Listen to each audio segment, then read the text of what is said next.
మహర్షుల పశ్చాత్తాపం. వృతవధను కన్నులారా చూసి ఇంద్రుడి అర్చనలు నందుకొని విష్ణుమూర్తి వైకుంఠపురం చేరుకున్నాడే గాని మనసు ఆందోళన పడుతోంది. ఇంద్రుడు మనసులో భయపడుతూనే అమరావతికి చేరుకున్నాడు. సంధి కుదిర్చిన మహర్షులు భయపడ్డారు. ఎంత మహాపాపం చేశాం, ఇతడిని వంచాం కదా, మనం మునులమా, మనం మహర్షులమా, ఆ పదాలకు తగముగాక తగం, మన మాట మీద నమ్మకంతోనే కదా వృత్రుడు ఇంద్రుడితో చెలిమి చేశాడు. ఇంద్రుడేమో విశ్వాసఘాతకుడయ్యాడు. ఇంద్రుడితో సాంగత్యం వల్ల మనము విశ్వాసఘాతకులం అయ్యాము. ఏమిటి ఇతడితో మనకి ఈ మమకారం? ఎంత తప్పు చేశాం? సర్వానర్థాలకు సర్వపాపాలకు మమకారమే కదా మూల కారణం. ఇంద్రుడి పట్ల మమకారంతో శపథాలు చేయించి వృత్రుడిని మోసగించాం, అన్యాయం చేశాం. పాపాత్మలకు ఆలోచన అందించినవాడు, సలహా చెప్పినవాడు, ప్రేరేపించినవాడు, వాడి పక్షాన నిలిచినవాడు ఆ పాపంలో నిశ్చయంగా సమానంగా భాగస్వామి అని పెద్దలు చెబుతున్నారు. ఇంద్రుడికి సహాయపడ్డాడు కనుక ఈ మహాపాపంలో విష్ణుమూర్తికి భాగం ఉంది. అయ్యో, స్వార్థం ఎంతటి వాడితోనైనా ఎంతటి పాపాన్నైనా చేయిస్తుంది కదా. స్వార్థపరుడు భయపడడు, సిగ్గుపడడు. ఇంద్రుడితో చెయ్యి కలిపి విష్ణుమూర్తి కూడా నింద్యుడయ్యాడు. పురుషార్థాలు 4 2 అంతరించి 2 జీవించినట్టు అయ్యింది. మొదటిది చివరిది ముల్లోకాలలోనూ బహుదుర్లభాలు కాదు. అర్ధకామాలే అందరికీ సమ్మతమైనవి, ప్రశస్తమైనవిను. ధర్మం అంటూ మహానుభావులైన గొంతు చించుకోవడం వట్టి దంభమేనేమో. ఆచరణలోకి వచ్చేసరికి వారు అర్ధకామాలకు లొంగిపోతున్నారన్నమాట. అంతేకాదు, మా ప్రవర్తన వల్ల తేలింది. మునీశ్వరులు ఈ విధంగా తీవ్ర మనస్తాపానికి లోనై నిరుత్సాహంగా విమర్శస్కంగా తమ ఆశ్రమాలకు మెల్లగా చేరుకున్నారు. ఇంద్రుడి చేతిలో వృతుడు అన్యాయంగా మరణించిన దుర్వార్త తెలిసి త్వష్ట దారుణంగా రోధించాడు, దుఃఖించాడు, పరితపించాడు. క్షణంలో ఒక నిర్వేద భావం అలుముకుంది. పుత్రుడి ఆశ్రమానికి వెళ్ళాడు. కళేబారాన్ని చూసి బావురమన్నాడు. కాసేపటికి తేరుకొని తనను తాను ఓదార్చుకొని శాస్త్రీయంగా ఉత్తర క్రియలు జరిపించాడు. నదీ జలాలలో స్నానం చేసి పుత్రుడికి నీళ్లు వదులుకున్నాడు. శోకం పట్టలేక మిత్రఘాతకుడైన దేవేంద్రుడిని ఒక పెట్టున శపించాడు. శపథాలతో మోసగించి నా పుత్రుణ్ణి సంహరించినట్టే ఇంద్రుడు కూడా మహా దుఃఖాన్ని పొందుగాక అని శపించి త్వష్ట అక్కడ నిలవలేక మేరు శిఖరానికి వెళ్ళిపోయాడు. తీవ్ర నియమాలతో చండప్రచండంగా తపస్సు చేసుకున్నాడు. వ్యాస భగవానుడు కథ ఇక్కడ దాకా చెప్పి ఒక క్షణం ఆగాడు. వెంటనే జన్మేజయుడు ప్రశ్నించాడు, పితామహ, వృత్రుడిని సంహరించి దేవేంద్రుడు ఏ అవస్థ పొందాడు? సుఖపడ్డాడా, దుఃఖపడ్డాడా? ఆ ఒక్క ముక్క నాకు తెలియజేయి అన్నాడు. వ్యాసుడు అన్నాడు గదా, జన్మేజయ, ఏమి అలా అడుగుతున్నావు? అవశ్యమేవ భోక్తవ్యం కృతం కర్మ శుభాశుభం. ఇది ఎవరికైనా ఎంతటి వారికైనా తప్పదు. బలవంతుల్లో బలహీనులో అల్పమో అధికమో కర్మఫలం అనుభవించి తీరవలసిందే. దేవతలకైనా మానవులకైనా దానవులకైనా ఇది తప్పదు. అసలు ఇంద్రుడు ఇలాంటి ఆలోచన చెప్పినవాడు విష్ణువు. పైగా వజ్ర ఆయుధంలో ప్రవేశించి వృత్రవధకు తానై సహకరించినవాడు విష్ణువే. కానీ పాపం పండి దేవేంద్రుడు ఆపదల్లో ఇరుక్కునేసరికి విష్ణుమూర్తి కనీసం తొంగి చూడలేదు, వంగి వాలలేదు. దైవమే ప్రతికూలిస్తే ఇక ఎవడు ఆదుకుంటాడు చెప్పు? తల్లి, తండ్రి, భార్య, సోదరుడు, సేవకుడు, మిత్రుడు, పుత్రుడు ఎవరూ సహకరించలేరు. చేసుకున్నవాడికి చేసుకున్నంత మహాదేవ అన్నారు. పాపపుణ్య ఫలాలకు ఎప్పుడు భోక్త, కర్త అతనొక్కడే. ఇంద్రుడిలో అశాంతి. వృత్రుడిని సంహరించాడనే అప్పటి నుంచి సచీపతి నిస్తేజస్కుడు అయిపోయాడు. దేవతలు కూడా అతడిని బ్రహ్మహంత అని చాటుమాటున నిందించడం మొదలుపెట్టారు. ఉట్లు వేసి శపథాలు చేసి మైత్రి కుదుర్చుకొని గాఢంగా విశ్వసించిన మిత్రుడిని నిర్దాక్షిణ్యంగా సంహరించాడంటే మనవాడు ఎంతటి క్రూరుడో కదా. ఇతడా మన నాయకుడు, ఇతడా మన పాలకుడు అంటూ దేవ గంధర్వ యక్ష జాతుల వారు ఇద్దరూ కలిసిన ప్రతి చోట గోష్ఠులలో ఉద్యానవనాలలో విస్తారంగా చర్చించుకుంటున్నారు. వేదాలు చదువుకున్నవారు మునీశ్వరులు. కానీ ఏమి లాభం? వాటిపై ప్రమాణ బుద్ధి విడిచిపెట్టి వృత్రుడిని మోసం చేశారు, నమ్మించారు. ఎంత దారుణం! ఇది మునీశ్వరులకు తగునా? వేదమతం విడిచిపెట్టి సౌగత మతంగాని స్వీకరించారా వీరు? విష్ణువు ఇంద్రుడు కలిసి కుట్ర పన్నకపోతే వృత్రుడు మరణించేస్తాడా? దేవలోకాలు అన్నింటా ఇవే చర్చలు రహస్యంగానూ బహిరంగంగానూ తీవ్రంగా సాగుతున్నాయి. ఇంద్రుడు తన కీర్తికి కళంకాన్ని తెచ్చిపెట్టే ఈ కథలను తెలుసుకున్నాడు, స్వయంగానూ విన్నాడు. కీర్తి పోయాక ప్రాణాలు ఉండి ఏమి లాభం? వాడి బతుకు ఒక బతుకేనా? కుళ్ళు బతుకు. ఒకప్పుడు ఇంద్రాద్రమ్యుడు అనే రాజర్షి ఉండేవాడు. అతడు దారి వెంట వెళుతుంటే శత్రువు కూడా చిరునవ్వులు చిందించేవాడు. అంతటి వాడి సైతం తాను సంపాదించుకున్న సత్కీర్తి నశించడంలో స్వర్గం నుంచి పతితుడయ్యాడు. ఇంకా కేవలం పాపాత్ముల పతనం గురించి చెప్పాలా? చిన్న అపరాధంతో యయాతి పతీతుడయ్యాడు. 18 యుగాల పాటు ఎండ్రేకాయ కర్కట జీవితాలను గడపవలసి వచ్చింది. భృగు మహర్షి శాపం వల్ల విష్ణుమూర్తి పశుపక్షాది జన్మలు ఎత్తవలసి వచ్చింది. వామనుడై బలిచక్రవర్తిని యాచించవలసి వచ్చింది. రాముడై సీతా విరహంతో అడవుల పాలు కావాల్సి వచ్చింది. అలాగే ఇంద్రుడు కూడా ఈ బ్రహ్మహత్య మహాపాపంతో మనశ్శాంతిని కోల్పోయాడు. కొలువు తీరడం పూర్తిగా మానేశాడు. ముఖం చెల్లడం లేదు. భయత్రస్తుడై విశ్వసిస్తూ నిశ్చేతనుడై నిరంతరం ఏదో పరధ్యానంగా ఉంటున్నాడు. పిలిచినా కుదిపినా పలుకు ఉలుకు ఉండటం లేదు. సచీదేవికి ఇదంతా వింతగా కనిపించింది. కంగారు పడింది. ప్రభు, ఎందుకు ఇంతగా భయపడుతున్నావు? నీ శత్రువు వృత్రుడు మరణించాడు కదా. నిశ్చింతగా ఉత్సాహంగా ఉండవలసింది పోయి దిగులుగా బెంగగా ఉంటున్నావేమిటి? నీ మనస్సులో ఉన్న బాధ ఏమిటో చెప్పు.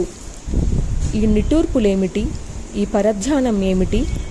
వృత్రుడి కన్నా బలవంతుడైన శత్రువు ఇంకెవడైనా మిగిలిపోయాడా?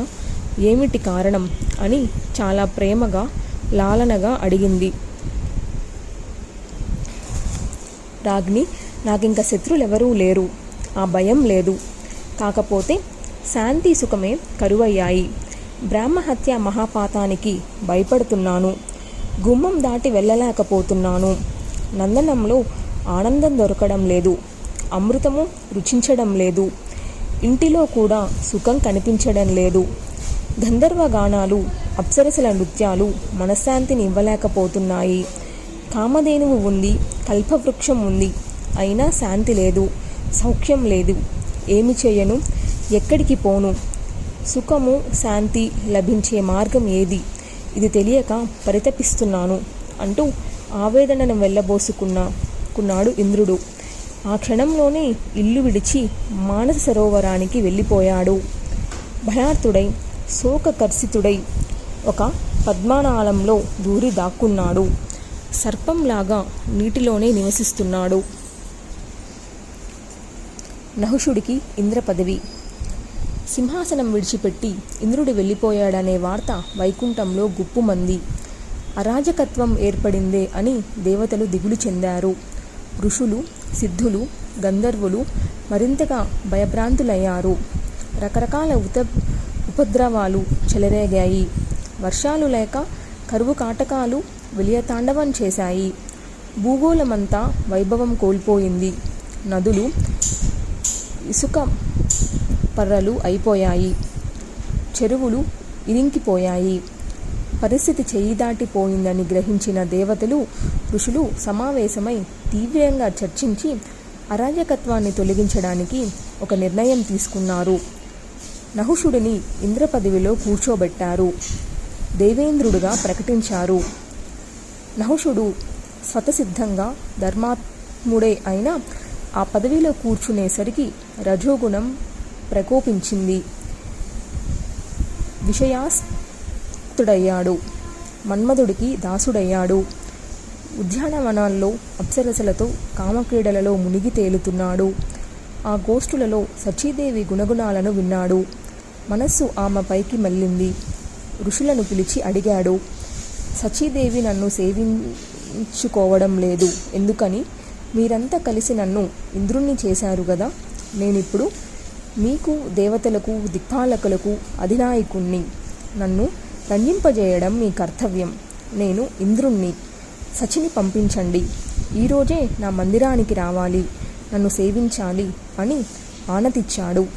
ఋషులందరూ అవాక్కయ్యారు. ఎంతగానో ఆలోచించారు.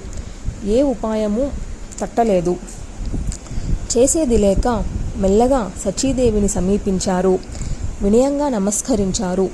సిగ్గుపడుతూ జంకుతూ పలికారు, ఇంద్రపత్ని, ఈ నహుషుడు మరి దురాచారుడయ్యాడు. నిన్నే కోరుతున్నాడు. మా మీద చిందులు తొక్కుతున్నాడు. ఏం చెయ్యం? అతడికి ఆధీనూనం ఇంద్రుణ్ణి చేశాం గదా. ఈ మాటలు విని సచీదేవి మనసు బగ్గుమంది. భయపడింది. అసహించుకుంది. అన్నీ మనసులోనే అణుచుకొని త్వరగా బృహస్పతి ఇంటికి వెళ్ళింది. నహిషుడి నుంచి రక్షించమని శరణు వేడింది. దేవగురుడు అభయమిచ్చాడు. పుత్రి, భయపడకు. నహుషుడి బారిన పడకుండా నిన్ను కాపాడతాను. ఇది సనాతన ధర్మం. శరణాగతుల్ని శత్రువులకి అప్పగించేవాడు నరాధముడు. వాడు నరకానికి పోతాడు. శాశ్వతంగా అక్కడే ఉండిపోతాడు. నేను అటువంటి పొరపాటు చెయ్యను. అభయం ఇచ్చానంటే రక్షించానన్న మాటే. ధైర్యంగా ఉండు అన్నాడు. సచీదేవికి బృహస్పతి రక్షణ కల్పించాడనే సమాచారం తెలిసి నహుషుడు క్రుధుడయ్యాడు. మదనతాపం మరింత ప్రజ్వరిల్లింది. దేవతలను పిలిచి ఈ నేరానికి బృహస్పతిని సంహరించాలి అన్నాడు. ఈ మూఢుడు ఇంద్రానికి తన ఇంట్లో శరణమిస్తాడా? ఎంత అహంకారం అంటూ విరుచుకపడ్డాడు. ఋషులు దేవతలు విస్తుపోయారు. సౌమ్యంగా నచ్చజెప్పడానికి ప్రయత్నించారు. రాజేంద్ర, దయచేసి నీ కోపాన్ని ఉపసంహరించుకో. ఎంతటి వారికైనా పాపబుద్ధి పనికిరాదు. పరకాంతను వాంఛించడం మహాపాపమని శాస్త్రాలు నిందిస్తున్నాయి. అందున సచీదేవి మహాసాధ్వి. భర్త జీవించి ఉండగా మరొకరిని ఎలా భర్తగా స్వీకరిస్తుంది? ఇప్పుడు నువ్వు ముల్లోకాలకు అధిపతివి. ధర్మబద్ధంగా లోకాలను నడిపించవలసిన వాడివి. నువ్వే అధర్మానికి పాల్పడితే ఇక ఏ లోకంలోనైనా ధర్మం అనేది నిలుస్తుందా? శిష్టాచారులను కాపాడటం ప్రభువులకు కర్తవ్యం. అంచేత ఒక్కసారి ధర్మం గురించి ఆలోచించు. సచీదేవి కన్నా అందగత్తెలు, సురవార వనితలు ఎందరో ఉన్నారు. వారితో సేవలు అందుకో. అదీ కాక శృంగారానికి రతి అనేది ముఖ్యం. స్త్రీ పురుషులకు పరస్పరం ఉండే అనురాగాన్ని రతి అంటారు. అది మీ ఇద్దరిలో ఏ ఒక్కరికి లేకపోయినా ఆ కలయిక ఆనందప్రదం కాదు. బలాత్కారం రసభంజకం. అందుచేత పరకాంతను అనుభవించాలనే ఆలోచన తప్పు. విరమించుకో. ఉత్తమోత్తమైన దేవేంద్ర, ఆ పదవిని అధిష్ఠించావు. దానికి తగినట్టు సద్భావంతో ఉన్నంతగా ఉదాత్తంగా ప్రవర్తించడం అవసరం. అలవర్చుకో. పాపాల వల్ల అభివృద్ధులు నశిస్తాయి. పుణ్యాల వల్ల మరింతగా అభివృద్ధి చెందుతాయి. అంచేత పాపచింతనను విడిచిపెట్టే మంచి ఆలోచనలు చెయ్యి. అది అందరికీ క్షేమదాయకం. ఋషుల ఉపదేశం నహుషుడికి రుచించలేదు. వాదానికి దిగాడు. ఋషులారా, మంచి ఉపదేశమే చేశారు. కానీ లోగడ మీ దేవేంద్రుడు గౌతముడి భార్యను కికురించి అనుభవించలేదా? బృహస్పతి ఇల్లాలిని చంద్రుడు భోగించలేదా? అప్పుడు మీరందరూ ఏమయ్యారు? ఈ నీతులు చెప్పి ఎందుకు వారించలేకపోయారు? అయినా ఎవరికైనా నీతులు చెప్పడం తేలికే, వినేవాడు ఉండాలే కానీ ఆ విషయంలో అందరూ ఘనపాటులే. తాము ఆచరించి చూపించే ఉపదేశకులే అరుదు. అందుచేత ఇటువంటి ఉపదేశాలు నాకు చేయకండి. సచీదేవి నా దగ్గరకు వచ్చేట్టు చూడండి. అందుకు బహుమతిగా మీకు ఆశ్చర్యపోయే హితం చేస్తాను. దేవతలను ఆనందపరుస్తాను. ఇది మీకు, నాకు, దేవతలకు సుఖప్రదమైన మార్గం. మరింకా ఎలా జరిగినా నేను సంతోషించను. ఇది సత్యం. బతిమాలి ఒప్పిస్తారు, బలత్కారం చేసి తెప్పిస్తారు, మీ ఇష్టం. ఆవిడ ఇక్కడికి రావాల్సిందే. సచీ రక్షణ బృహస్పతి మంత్రాంగణం. నహిషుడు ఇంత ఖచ్చితంగా చెప్పేసరికి దేవతలు, మునులు భయపడిపోయారు. బదనాతురుడై ఉన్నాడు, మొండికేశాడు, ఏమైనా చేస్తాడు అని గ్రహించారు. సామోపాయంతో ఎలాగాలో ఒప్పించి ఇంద్రాణిని తీసుకువస్తాము, తొందరపడకు అని నహిషుడిని ఒప్పించి అందరూ కలిసి బృహస్పతి ఇంటికి వెళ్ళారు. వెడుతూనే బృహస్పతికి సవినీయంగా నమస్కరించారు. అంగీరస, ఇంద్రానికి నువ్వు రక్షణ ఇచ్చావని మీ ఇంటిలోనే ఉందని తెలిసింది. ఆమెను మనం నహిషుడికి అప్పగించాలి. ఎందుకంటే అతడిని మనమే ఇంద్రుణ్ణి చేశాం గదా. అంచేత సచీదేవి అతడిని పతిగా వరించక తప్పదు. ఈ దారుణమైన మాటలు విన్న బృహస్పతి అంతకంటే స్థిరంగా సమాధానం చెప్పాడు. మునులారా, ఏమైనా జరగనివ్వండి, నాకు భయం లేదు. నన్ను శరణు తెచ్చిన ఈ పతివ్రతను దిక్కులేని దానిని చెయ్యను. అయితే బృహస్పతి, మరొక ఉపాయం ఏదైనా ఆలోచించి చెప్పు. నహిషుడు శాంతించే మార్గం ఆలోచించు. లేకపోతే రేపటి నుంచి ఆ కోపిష్టిని తట్టుకోవడం చాలా కష్టమైపోతుంది మనకు. మునులు మాటలకు బృహస్పతి సమ్మతించాడు. క్షణకాలం ఆలోచించాడు. ఉపాయం మెరుపులా స్ఫురించింది. మహర్షులారా, ఒక పని చేద్దాం. సచీదేవి నహిషుడిని ప్రలోభ పెడుతుంది, ఒక ఒప్పందానికి తెస్తుంది. నా భర్త ఏమయ్యాడో తెలీదు, మరణించాడని నిశ్చయంగా తెలియకుండా నిన్ను ఎలా వరిస్తాను? అంచేత ముందుగా అతన్ని అన్వేషించే ఏర్పాటు చెయ్యి. అది తేలిపోతే ఇబ్బంది ఉండదు. భర్త జీవించి ఉండగా మరొకడిని వరించడం ఏ కాంతకైనా భావ్యం కాదు కదా అని నహిషుడిని ఒప్పిస్తుంది. ప్రస్తుతానికి గండం తప్పుతుంది. ఇలా చేద్దాం, నడవండి అంటూ సచీదేవిని తీసుకొని బృహస్పతి ఆ మునులతో బయలుదేరాడు. సచీదేవిని వెంటబెట్టుకొని తన దగ్గరికి వస్తున్న బృహస్పతి ప్రభృతులను అల్లంత దూరంలోనే చూసి కృత్రిమ వానవుడు నహుషుడు ఉల్లాసంగా కేరింతలు కొట్టాడు. హే పద్మపత్ర విశాలాక్షి, ఇప్పుడు నేను నిజంగా వాసవుణ్ణి అయ్యాను. సకల లోకాలలోనూ నన్ను అధిపతిని చేశారు కానీ ఈ దేవతలు, ఇదిగో ఇప్పుడు నీ రాకతో నా ఇంద్రత్వం పరిపూర్ణతను పొందింది. రా, స్వాగతం, సుస్వాగతం. పాపం సచీదేవి పొంగి వస్తున్న దుఃఖాన్ని గుండెల్లోనే అదుముకొని భయంతో వణికిపోతూ, సిగ్గుతో చచ్చిపోతూ హీనస్వరంతో పలికింది. సురేశ్వత, అన్యథా భావించకు. ఒక చిన్న వరం అభ్యర్థిస్తున్నాను. నేనొక నిర్ణయానికి రాలేకపోతున్నాను. రవ్వంత ఓర్పు వహించు. నా భర్త ఇంద్రుడు ఉన్నాడా లేదా అనేది నాకు తీరని సందేహంగా ఉంది. అది తీరిపోతే నేను నీ దాన్ని అవుతాను. అందాక ఓపిక పట్టు. ఇంద్రుడేమయ్యాడో తెలుసుకోకుండా నేను గాని నువ్వు గాని ఒక నిర్ణయానికి రావడం మనకు మంచిది కాదు. బృహస్పతి ఉపాయం పారింది. సచీదేవి పలుకులకు నహుషుడు సంబరపడ్డాడు, సమ్మతించాడు. సచీదేవిని పంపించాడు. బతుకు జీవుడా అని క్షేమంగా ఇంటికి చేరుకుంది. దేవతలను అందరినీ సమావేశపరిచి ఇంద్రుణ్ణి వెతకండి అని ఆజ్ఞాపించాడు. దేవతలకు ఏమి చేయాలో, ఎక్కడ వెతకాలో తెలియలేదు. అందరూ కలిసి వైకుంఠానికి వెళ్ళి విష్ణుమూర్తిని శరణు వేడుకున్నారు. వాసుదేవ, ఇంద్రుడు కనబడటలేదు. బ్రహ్మహత్యా పీడితుడై ఎటు పారిపోయాడో, ఎక్కడ దాక్కున్నాడో తెలియడం లేదు. చాలా రోజులయ్యింది. అయినా మాకు తెలియక అడుగుతున్నాం. దేవాదిదేవ, నువ్వు చెప్పిన సలహా మేరకు, నువ్వు ఇచ్చిన ఉపాయంతో వృత్రుడిని సంహరించిన ఇంద్రుడికి బ్రహ్మహత్య మహాపాతకం ఎలా అంటుకుంటుంది? ఏమో, ఇంద్రుడికేమిటి, మాకేమిటి, అందరికీ నువ్వే గతి, కాపాడు మహాప్రభు అంటూ అందరూ సాష్టాంగపడ్డారు. అశ్వమేధం ఇంద్రుడి పాప విముక్తి.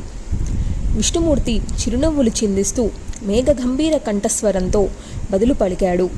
దేవతలారా, భయపడకండి, మరొక ఉపాయం చెబుతాను, ఆచరించండి. అందరూ కలిసి అశ్వమేధ యాగం చేయండి. ఆ పుణ్యంతో ఇంద్రుడు పవిత్రుడవుతాడు. బ్రహ్మహత్య మహాపాతకం తొలగిపోతుంది. దానికి ఇది విరుగుడు. అశ్వమేధం చేస్తే జగదెంబిక సంతోషిస్తుంది. వాసవుణ్ణి తెచ్చి ఇంద్ర పదవిలో కూర్చోబెడుతుంది. రక్షణ కల్పిస్తుంది. మీరంతా నిర్భయంగా ఉండవచ్చు. జగదీశ్వరి కరుణించిందంటే బ్రహ్మహత్య ఏమిటి, సకల పాపాలు తొలగిపోతాయి. నామస్మరణ చేస్తేనే చాలు.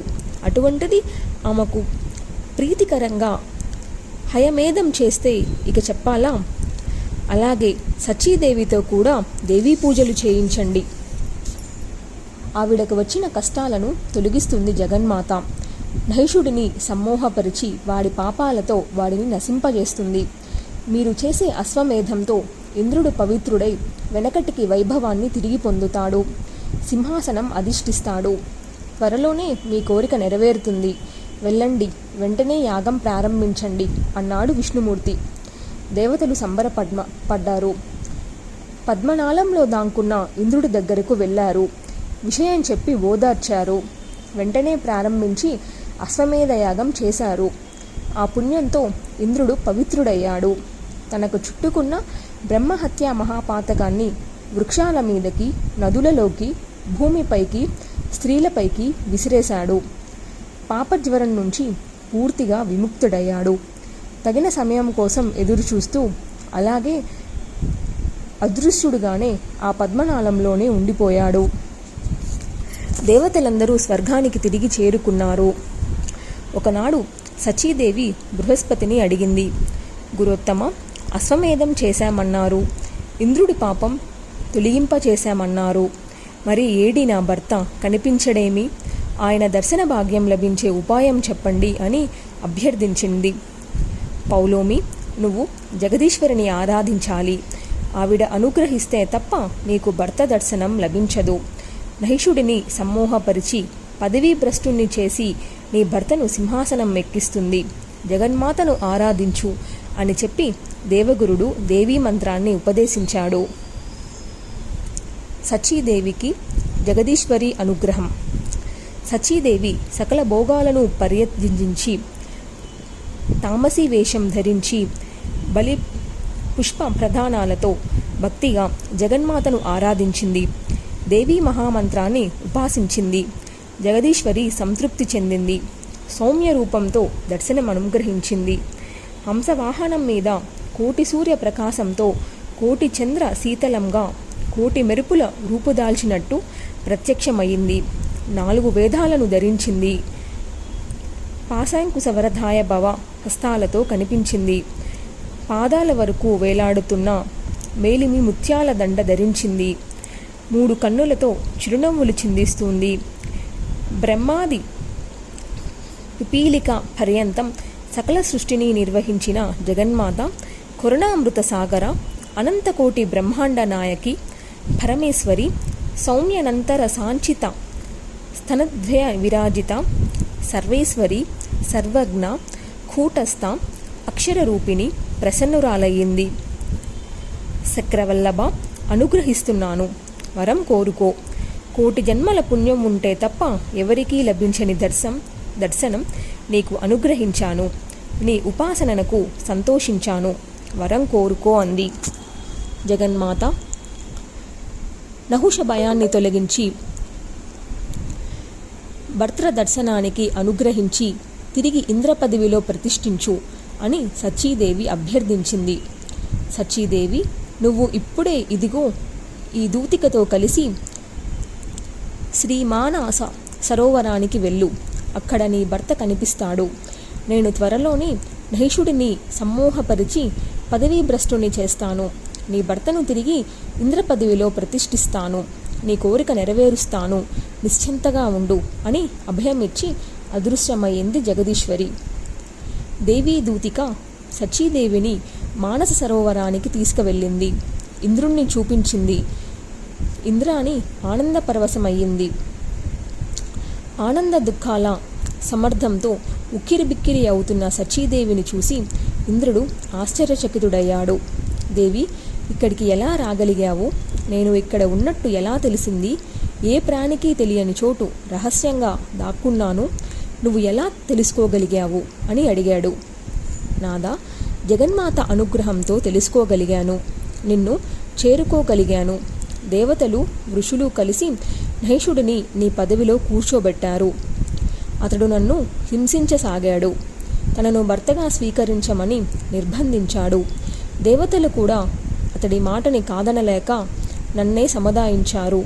ఆడదానిని, ఒంటరిగా ఉన్నాను. బృహస్పతి ఉన్నాడన్న మాటే గాని అతడు మాత్రం ఏం చేయగలడు? బ్రాహ్మణుడు, దుర్బలుడు. నన్ను నేను ఎలా రక్షించుకోవాలో తెలియక దినదిన గండంగా రోజులు నెట్టుకొస్తున్నాను. విపో, నేను గృహిణిని, కులటను కాలేను. నా మనసు ఎప్పటికీ నీకే అంకితం. పాతివ్రత్యాన్ని వదులుకోలేను. అక్కడ నాకు రక్షణ లేదు. నహిషుడి నుంచి కాపాడగలిగిన వారు ఎవరూ కనిపించడం లేదు. దిక్కులేని దానినయ్యాను. విధి ఎందుకో ఇలాగా నా మీద పగబట్టింది అంటూ సచీదేవి దుఃఖం ఆపుకోలేక వలవలా ఏడ్చేసింది. ఇంద్రుడు మెల్లగా ఓదార్చాడు. ప్రియా, నాలాగనే నీకు కూడా మంచి రోజులు కోసం ఎదురుచూడక తప్పదు. మనసు చక్కబెట్టుకో. నీ శీలమే నీకు రక్ష. పతివ్రతలకు పరుల రక్షణ అవసరం లేదు. ధైర్యంగా ఉండు. అయినా ఒక ఉపాయం చెబుతాను, ఆచరించు. ఈసారి నహిషుడు నిన్ను నిర్బంధిస్తే ఒక షరత్తు పెట్టు. దివ్యమైన ఋషి వాహనం మీద వస్తే నిన్ను అంగీకరిస్తానని చెప్పు. ఇది నా వ్రతమను. వాడు నీ మీద మహామోహంతో ఉన్నాడు గనక నువ్వు ఏ షరత్తు పెట్టినా ఒప్పుకుంటాడు. కామాంధుడు. దేవర్షులను వాహనం మొయ్యమంటాడు. వాళ్ళు శాపాగ్నిలో నాశనమవుతాడు. ఇలా చెయ్యి, నీకు జగదంబిక వరం ఇవ్వనే ఇచ్చింది. జగన్మాత పాద పద్మాలను ధ్యానించే వారికి ఏ సంకటాలు రావు, ఎన్నడూ రావు. ఒకవేళ ఏదైనా సంకటం లాంటిది వచ్చినట్టు కనిపించినా అది నీ శ్రేయస్సుకే అవుతుంది. అందుచేత మణిద్వీప నివాసిని ఎప్పుడూ మర్చిపోకు. బృహస్పతి చెప్పినట్టు నిత్యము భువనేశ్వరిని ఉపాసించు. నీకు జయం లభిస్తుంది, శుభం జరుగుతుంది. వెళ్ళిరా అని పంపించాడు. ఋషి వాహనం నహుషపతనం. సచీదేవి గుండెలు చెక్కబెట్టుకొని సరాసరా వెళ్ళి నహిషుడిని దర్శించింది. ఆ కామాంధుడు ఎంతగానో సంబరపడిపోయాడు. కామిని, స్వాగతం, సుస్వాగతం. నిజం చెబుతున్నాను, నా మాట నమ్ము. నేను నీ సేవకుణ్ణి, నీకు పరాధీనుణ్ణి. నీ ఆజ్ఞ నాకు శిరోధార్యం. నా కోరిక మన్నించి ఇలా దయచేశావు, అంతే చాలు. ఓ మితభాషిని, ఓ శుచీస్మిత, సిగ్గుపడకు. నేను నీ భక్తుణ్ణి. నన్ను చేపట్టు. నీకు ఏది ఇష్టమో చెప్పు, చేస్తాను. నిన్ను సంతోషపెట్టడం కన్నా నాకు కావాల్సింది ఏముంది అంటూ నహిషుడు ప్రాధేయపడ్డాడు. సచీదేవి తన అసహ్యాన్ని మనసులోనే అణుచుకొని సిగ్గుల్లో రంగరించి చిరునవ్వులు చిందించింది. కృత్రిమ వాసవ, ఇప్పటికే నువ్వు చేయవలసినదంతా చేశావు. అయినా ఒక చిన్న కోరిక ఇప్పుడే మొలకెత్తింది. తీరుస్తానంటే చెబుతాను. సచి, సందేహించకు, అడుగు. నీకోసం ఏమైనా చేస్తాను. ఏది తెమ్మన్నా తెస్తాను. అది ఎంత అలభ్యమైనా సరే ఆజ్ఞాపించు. ఇంద్రాణి ఆశ్చర్యంగా విలాసంగా కనుబొమ్మలు ఎగరేసింది. చూపులు అల్లార్చింది. రాజేంద్ర, చేస్తానంటున్నావు, సరే. తీరా అడిగాక కాదంటావేమో. నమ్మకం కుదరకుండా ఎలా అడగను? పైగా మీ పరిపాలకులలో సత్యవాదులు చాలా అరుదని విన్నాను. తరచుగా మాట తప్పుతూ ఉంటారు గదా. అంచేత ఏదైనా ప్రతిజ్ఞ చేసి ఒట్టు వేసి నాకు నమ్మకం కలిగిస్తే తప్ప నేను అడగను బాబు. సుందరి, నీ మాట జవదాటను. నువ్వు అడిగింది చేస్తాను. యజ్ఞాలు దానాలు చేసి నేను సంపాదించుకున్న మొత్తం పుణ్యం మీద ఒట్టివేసి చెబుతున్నాను. మాట తప్పను. నిస్సంకోచంగా అడుగు. కాదు, ఆజ్ఞాపించు అని అన్నాడు. అయితే అడుగుతున్నాను. ఇది తీర్చావంటే నీకు వశం అవుతాను. ఇది నా ప్రతిజ్ఞ, విను. ఇంద్రుడికి గుర్రాలు, ఏనుగులు, రథాలు ఇవి వాహనాలు. వాసుదేవుడికి గరుడు వాహనం, యముడికి మహిషం, శంకరుడికి వృషభం, బ్రహ్మదేవుడికి హంస, కుమారస్వామికి నెమలి, వినాయకుడికి ఎలుక. ఇలా ఎవరి వాహనాలకు వారి ఉన్నాయి కదా. మరి నీకు వాహనం ఏది? నీకు ఒక అపురూపమైన వాహనం ఉండాలని నా అభిలాష. విష్ణు, రుద్ర, చతుర్ముఖులుగాని దేవదానవ మానవవాదులలో ఎవరికీ గాని లేని అద్భుతము, అపూర్వము అయిన వాహనం మీద నిన్ను చూడాలని కోరుతున్నాను. మహర్షులు మోస్తుండగా బంగారు పల్లక మీద నువ్వు దర్జాగా వస్తుంటే చూసి ఆనందించే అవకాశం నాకు కల్పించు. ఇదే నా ముచ్చట. తీరుస్తావు కదూ? మాట తప్పవు కదూ? సకల దేవత సార్వభౌముడిలా అప్పటికి గాని నిన్ను నేను గుర్తించను. రాజేంద్ర, ఈ వాహనం వల్ల నీ తేజస్సు తప్పకుండా మినుముట్టుతుంది. జ్ఞానదర్భులుడైన నహిషుడు ఈ మాటలు విని హాయిగా నవ్వాడు. మహాదేవి కల్పించిన వ్యామోహం తలకెక్కింది. సచీదేవిని మెచ్చుకుంటూ బదులు పలికాడు. తన్వి, నిజం చెప్పావు. నాకు అపూర్వమైన మా వాహనం ఉండవలసిందే. నీరధావేణి, నీ కోరిక చెల్లిస్తాను. నీ ముచ్చట తీరుస్తాను. మహామునులు పల్లకి మోశారంటే నా తేజస్సు దిగ్ధగంతాలకు వ్యాపించిందన్నమాటే. అల్పశక్తిమంతులకు వారు పల్లకి మొయ్యరు గదా. అలాగే బంగారు పల్లకిలోనే నీ దగ్గరికి వస్తాను. సప్తర్షులు, దేవర్షులు బోయిలవుతారు. ముల్లోకాలలోనూ నన్ను సమర్థుడిగా, సర్వాధికుడిగా, మహాతపస్విగా గుర్తిద్దువుగాని అని చెప్పి సచీదేవిని వీడ్కోలిపి మహామునులను కబురు పెట్టాడు. మళ్ళీ ఏ ప్రమాదము తెచ్చిపెట్టాడో అని మునులంతా బిలబిలా వచ్చారు. మహర్షులారా, నేను ఇంద్రుణ్ణి, సర్వశక్తి సంపన్నుణ్ణి. మీరు సిగ్గు లజ్జ విడిచిపెట్టి నా ఆజ్ఞను నెరవేర్చాలి. ఇంద్రాసనం దక్కిందే తప్ప ఇంతవరకు ఇంద్రాణి నాకు చిక్కలేదు. ఇప్పుడే పిలిచి మాట్లాడాను. మునియానం మీద వస్తే నన్ను అంగీకరిస్తానని ప్రేమగా చెప్పింది. అందుచేత మీరంతా కలిసి నాకు ఈ పని చేసి పెట్టాలి. నా మనసు సచీదేవిని వాంఛిస్తుంది. మన్మథ తాపం తట్టుకోలేకుండా ఉన్నాను. మీరు దయతలచాలి. మిమ్మల్ని శరణువేడుతున్నాను. ఈ అద్భుత కార్యం నిర్వర్తించి ఉపకారం చేసి పెట్టండి. నహిషుడు ఇలా బతిమాలుకున్నాడు. అగస్త్యాది సత్పురుషులు దయతలిచారు. భవిష్యత్తు తెలిసి అంగీకరించారు. నహుషుడు ఆనందం పట్టలేకపోయాడు. సచీదేవి చేజెక్కినట్టే మురిసిపోయాడు. పల్లకి ఎక్కి కూర్చున్నాడు. మహర్షులు బోయిలై మోస్తున్నారు. కామార్తుడై ఆలస్యాన్ని తట్టుకోలేక సర్ప అని అదిలించాడు. ముందువైపు కొమ్ము కాస్తున్న అంగస్త్యుణ్ణి త్వరగా నడు అంటూ కాలితో శిరస్సు మీద తాటించాడు. అతడు అగస్త్యుడు, లోపాముద్రాధిపతి, వాతాపిని భక్షించినవాడు, సముద్రాన్ని 3 గుక్కుల్లో దిగమింగినవాడు. అతడిని కాలితో తన్నాడు నహుషుడు. కమీచితో చరిచాడు నహుషుడు. మనసు నిండా ఇంద్రాణి ముసురుకుంది. మన్మథ తాపం భరించలేకపోతున్నాడు. సర్ప నడువు అంటున్నాడు. కమీచితో తోలుకుతున్నాడు. అగస్త్యుడు ఇంక తట్టుకోలేకపోయాడు. ఓర్పు సహనము నశించాయి. ఒక్కసారిగా అతి క్రుద్ధుడయ్యాడు. దురాచారుడా, నడువు అంటున్నావు గదా. నడువు, సర్పం అయిపో. 1000 సంవత్సరాలు అరణ్యాలలో పడి ఉండు. క్లేశాలన్నీ అనుభవించు.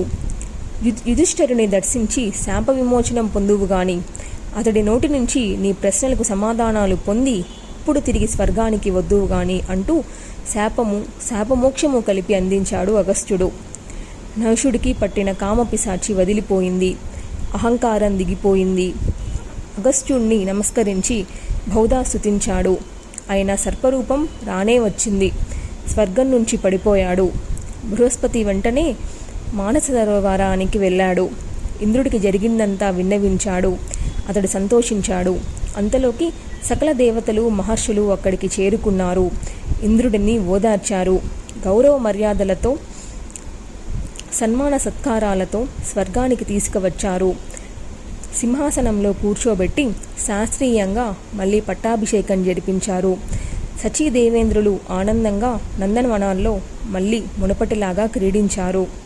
జన్మేజయ, వృత్ర సంహారం వల్ల సంక్రమించిన మహాపాపాన్ని జగదీశ్వరి అనుగ్రహంతో ఇంద్రుడు ఇలా తొలగించుకొని మళ్ళీ తన పదవిని తాను పొందాడు. నీ సందేహాలకు సమాధానాలు లభించాయి కదా. ఇంద్రుడే కాదు, ఏ ప్రాణి అయినా చేసిన పనులకు తగిన ఫలం అనుభవిస్తాడు. అది శుభం కానీ అశుభం కానీ కర్మఫలం అవశ్యం అనుభవించాల్సిందే. వ్యాస మహర్షి, వృత్రవధతో పాటు దేవీ మహిమ కూడా తెలియజెప్పావు. కృతజ్ఞుడిని అయ్యాను. అయితే ఇక్కడ నాకు మరొక సందేహం కలుగుతుంది.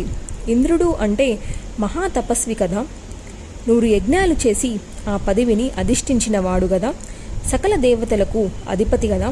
అందరి దుఃఖాలను తొలగించగలిగిన తానే దుఃఖంలో మునిగాడా? పదవీభ్రష్టుడయ్యాడా? ఇది చాలా వింతగా ఉంది. దీనికి కారణం ఏమిటి? నువ్వు సర్వం తెలిసిన వాడివి, పురాణ ప్రవక్తుడివి. శ్రద్ధగా వినే శిష్యుడికి మహాత్ములు చెప్పకూడనిదంటూ ఏమీ ఉండదు. అంచేత దయచేసి నా సందేహం తీర్చు అని జన్మేజయుడు మళ్ళీ ప్రారంభించాడు. సౌనకాది మహామునులరా, జన్మేజయుడికి వ్యాసుడు చెప్పిన సమాధానం యథాతథంగా తెలియజేస్తున్నాను. మీరు శ్రద్ధగా ఆలకించండి అంటూ సూతుడు తన ప్రవచనం కొనసాగించాడు. జన్మేజయ, విను అంటూ వ్యాసుడు ఆరంభించాడు.